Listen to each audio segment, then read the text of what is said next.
Hi guys, my name is Dia Morgan and I'm here to tell the story of my next song, Call Me When You're Sober, that's coming out on March 22nd.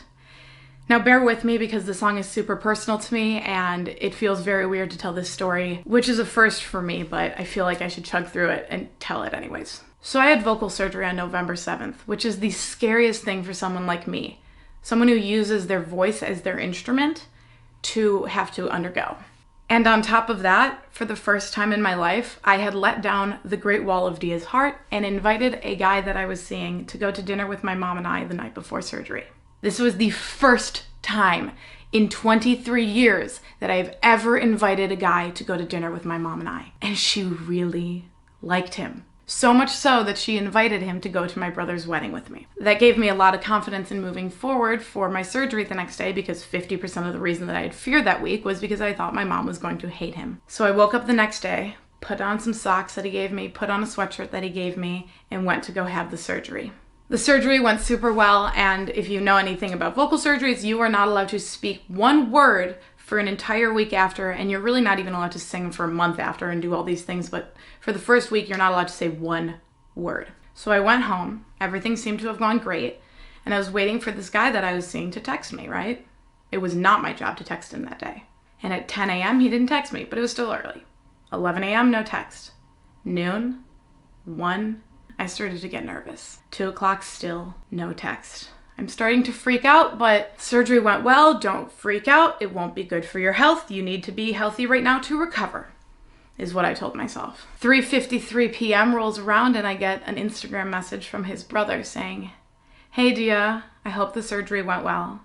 I just wanted to let you know that my brother got in an accident last night. He got a DUI and is now in jail."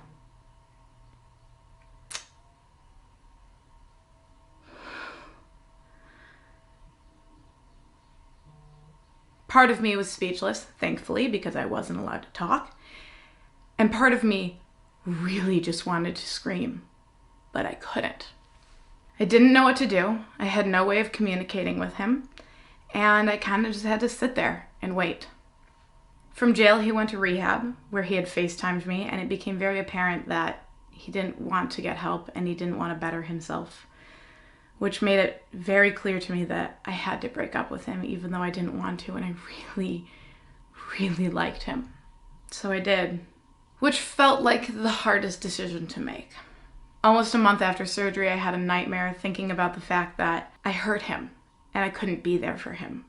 And despite the fact that I wasn't cleared to sing yet, I knew I was going to be that week, so I sat at the piano and wrote a verse about him, and had to wait about 3 hours before I could write a pre, and had to wait another 3 hours before I could write a chorus, because I didn't want to damage my vocal cords. But I wanted to make sure that he knew that I didn't want to hurt him. I didn't want to leave, and I still care about him, even though I knew that it wasn't right for us to be together at that moment in time. And that's where Call Me When You're Sober came.